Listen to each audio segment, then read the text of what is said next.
Depuis le 30 juin 1960, les difficultés que nous rencontrons dans notre vécu quotidien ne cessent de s'accumuler, continuent à s'entasser, à s'amonceler, à se répéter, chaque fois de mal en pis.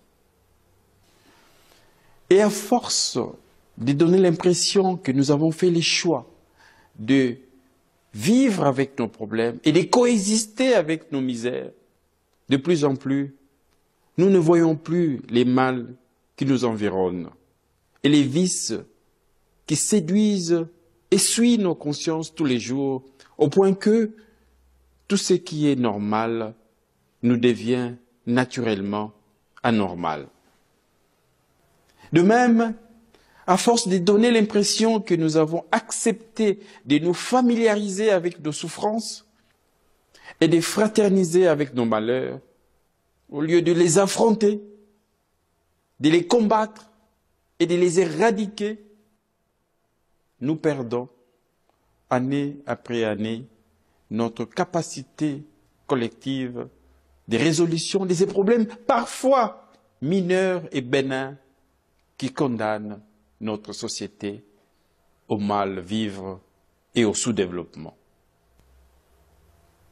Ainsi, tenant compte d'un environnement mondial où la survie des nations intime au peuple, l'ordre de se doter d'une intelligence organisationnelle accrue, l'Académie du bon sens que nous lançons ces jours se donne pour ambition de travailler au retour d'une meilleure normalité et à l'essor d'une réelle intelligence décisionnelle collective au travers de ces 5 axes d'action ci-après. 1. Sensibiliser, initier et former les jeunes cadres et acteurs de demain, mais aussi les acteurs publics d'aujourd'hui à un agir éthique, civique et patriotique dans toutes les situations. 2. Proposer des formations pratiques en intelligence décisionnelle pour améliorer la capacité des acteurs publics à résoudre les problèmes de la société. Ici, l'enjeu est de parvenir à transformer les volontés citoyennes, les mandats et les engagements publics ainsi que toute responsabilité d'État en dynamique décisionnelle précise, rapide, réalisable et chaque fois salutaire et durable. Pour développer cette culture socio-cognitive, nous devons d'abord et avant tout admettre et faire admettre qu'en politique, la décision est une science. 3.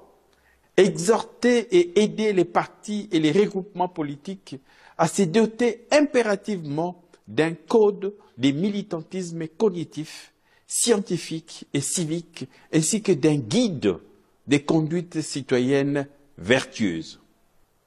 4. Sensibiliser les administrations publiques de la rue au sommet de l'État, les entreprises privées et les organisations associatives à la nécessité de se prémunir d'une charte de comportement agile et éthique au travail. 5.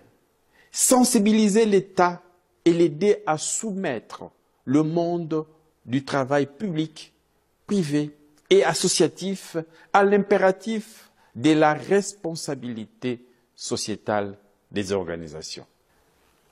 Chaque séance formative ou sensibilisatrice de l'Académie du bon sens requiert une inscription préalable et se saisit d'une problématique sociétale précise pour expérimenter d'abord une technique ad hoc de résolution pratique et holistique de tous les problèmes du secteur et ensuite les principes éthiques et les règles de déontologie qui s'y rattachent.